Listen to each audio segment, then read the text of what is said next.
I am Lamarsha Lewis. Let's talk. Today is Monday, December the 7th, 2020.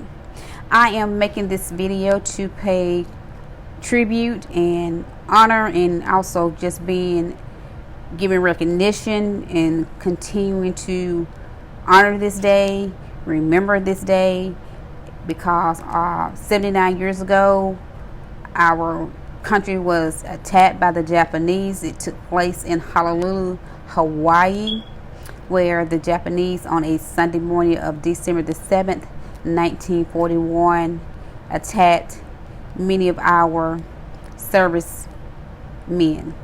And at the time, our president was the 32nd president of the United States, Franklin D. Roosevelt.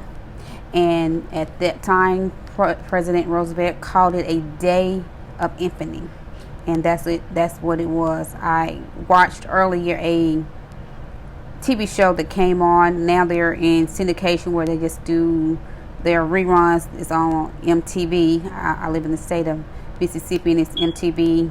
It comes on weekdays where I live, and I try to watch it as much as possible because it just reminds me of when we had good family wholesome TV show, and now it is in syndication with the reruns. But they paid honor and tribute, and their episode title today was that, as former president, or the late President Franklin Roosevelt, Day of Infamy.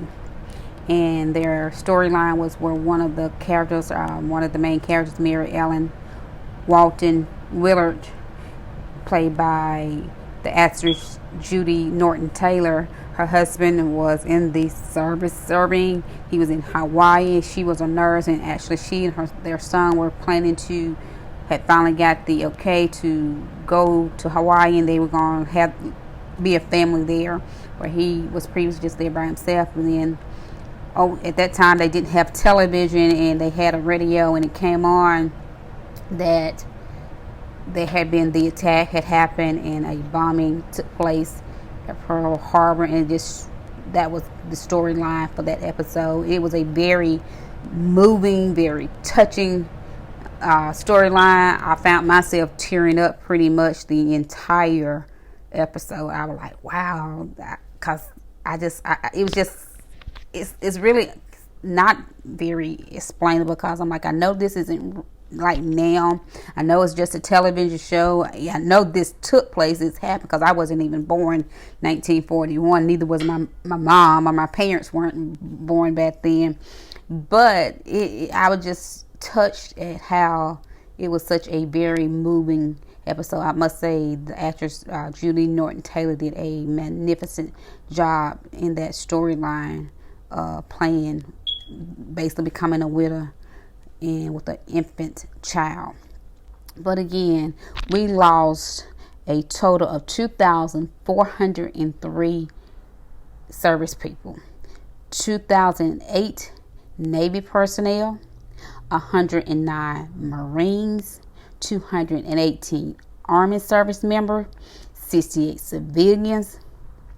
Of the dead, 1,177 were from the USS Arizona, and as we know, that is one of the very famous ships, battleships during that time. It still sits there in Hawaii. It's pretty much a tourist site now. They have the USS monument there, and I hope to one day, if God blesses, that I can actually go and tour and experience this for myself, because I know it would be just as moving.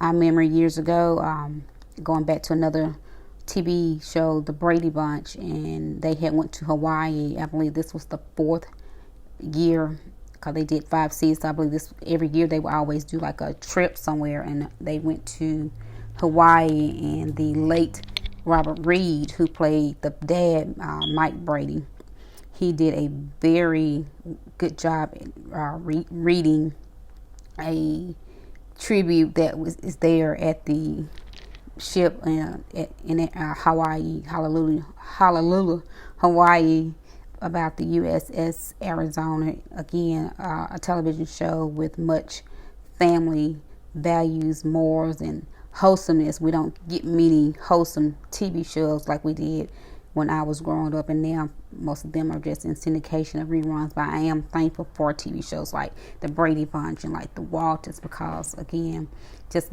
look at how they played tribute to what happened in our history. And as I said earlier, this has become a very pivotal moment that happened. It was 79 years ago today.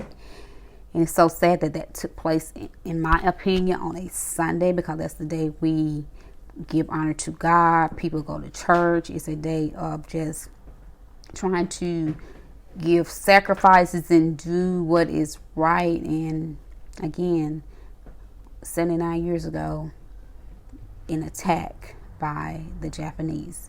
So this year, they normally do big celebration to pay honor. And in August of 1994, Congress actually made it a day where it's a National Pearl Harbor Remembrance Day on December the 7th of each year, because this was a pivotal moment in our time. And again, we lost over 2,400 service people, and over 1,100 were injured. So we don't ever want to forget the sacrifice that all of these brave service members did to keep us safe.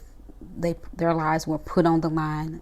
As I stated, 2,403 actually lost their lives, and 1,143 were injured. So we must make sure that they know their sacrifice was not in vain, and we will forever be grateful for that ultimate sacrifice. My condolences still go out to all those families that lost their loved ones on that day. Just know that your loved ones will never be forgotten. And again, using what the late President Franklin D. Roosevelt said on a day of infamy, and we play tribute. Because of the pandemic, because of the coronavirus, there's not a big celebration as normal. And on today of giving that remembrance and honor and recognition of the bombing that took place at Pearl Harbor in Honolulu, Hawaii. But again, we want to make sure that it is known that we are grateful for all our service members and those that are still currently serving and keeping us safe each and every day. We are in a safe world, a safe country, because of our service men and women. So please know that what you do is never taken for granted. I wanted to come on for I Am Lamarsha Lewis Let's Talk YouTube channel to make sure that I gave my tribute, gave my respects, honor and recognition of Pearl Harbor Day that took place December the 7th, 1941, 79 years ago today. I am Lamarsha Lewis. Let's talk.